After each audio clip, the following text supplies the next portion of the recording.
नमस्कार दोस्तों। महाभारत की कहानियाँ तो हम सबने सुनी हैं, पर कुछ कहानियों के भीतर ऐसे राज दबे होते हैं जो इंसान को सोचने पर मजबूर कर देते हैं। आज हम बात करेंगे एक माँ की, महाभारत की शायद सबसे मजबूर माँ कुंती की। हम सब जानते हैं कि कर्ण कुंती का ही बेटा था, पर क्या आपने कभी ये सोचा है कि वो कौन सी बेबसी थी? वो कौन सा डर था जिसने एक माँ को सालों तक अपने ही जिगर के टुकड़े को सूतपुत्र कहकर अपमानित होते हुए देखने पर मजबूर कर दिया? चलिए आज इस राज से पर्दा उठाते हैं। कहानी शुरू होती है एक चंचल और युवा राजकुमारी से, जिसका नाम था कुंती। ऋषि दुर्वासा ने उसे एक ऐसा मंत्र दिया जो वरदान भी था और आने वाले कल का अभिशाप भी। एक ऐसा मंत्र जिससे वो किसी भी देवता को बुलाकर संतान पा सकती थी। बस अपनी जवानी के जोश और उत्सुकता में एक दिन कुंती ने सूर्य देव का ध्यान कर लिया और सूर्य देव प्रकट हो गए। कुंती डर गई। उसने हाथ जोड़कर विनती की, पर देव तो वचन से बंधे थे और इस तरह कुंती को एक पुत्र मिला, जिसके शरीर पर जन्म से ही सोने का कवच और कुंडल थे, जिसकी आंखों में सूरज का तेज था। अब आप कल्पना कीजिए, एक अविवाहित राजकुमारी और उसकी गोद में एक नवजात शिशु। उस जमाने में ये किसी मृत्यु दंड से कम नहीं था। अगर वो ये सच किसी को बताती तो न सिर्फ उसे बल्कि उसके पूरे राज परिवार को समाज से बाहर निकाल दिया जाता। दोस्तों, आप ही कमेंट में बताइए, अगर आप कुंती की जगह होते तो उस वक्त क्या करते? क्या आपके पास कोई और रास्ता होता? अपने परिवार की इज्जत और अपने भविष्य के डर से कुंती ने दिल पर पत्थर रखा। एक टोकरी में अपने बेटे को लिटाया और गंगा मैया को सौंप दिया। लेकिन लोग ये नहीं जानते कि जब तक वो टोकरी आँखों से ओझल नहीं हो गई, कुंती नदी के किनारे झाड़ियों में छिपकर रोती रही। वो एक माँ थी जो मजबूर थी, पर ममता मरी नहीं थी। वक्त आगे बढ़ा। कुंती हस्तिनापुर की रानी बनी। महाराज पांडु से उनका विवाह हुआ, लेकिन एक श्राप के कारण वो संतान सुख नहीं दे सकते थे। हस्तिनापुर को वारिस चाहिए था।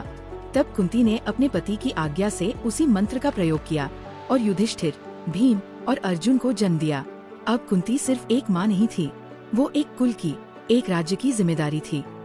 और फिर एक दिन भरी सभा में उसने अपने उस बेटे को देखा जिसे उसने सालों पहले गंगा में बहाया था। कर्ण धनुर्विद्या में अर्जुन को टक्कर दे रहा था।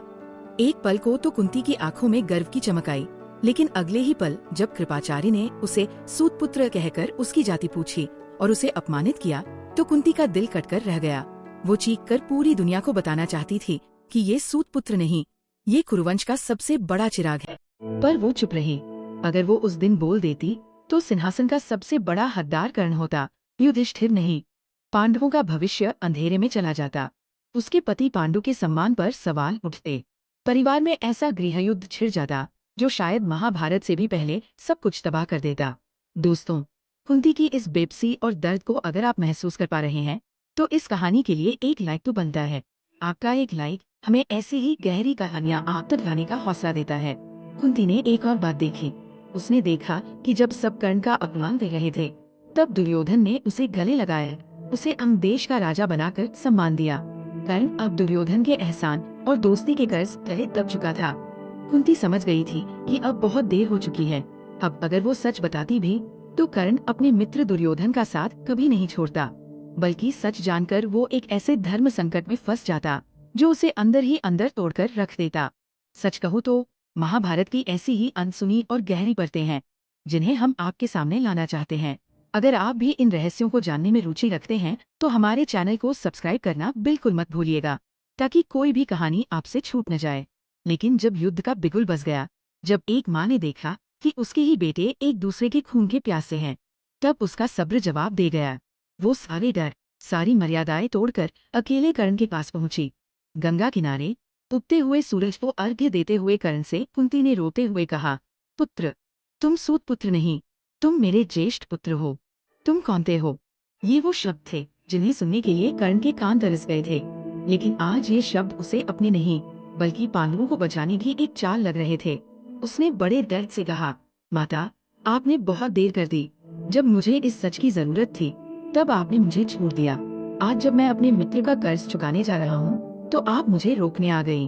उस दिन कर्ण ने अपनी माँ को वचन जरूर दिया कि वो अर्जुन के सिवा किसी पांडव को नहीं मारेगा, ताकि युद्ध के बाद भी उसके 5 पुत्र जिंदा रहें।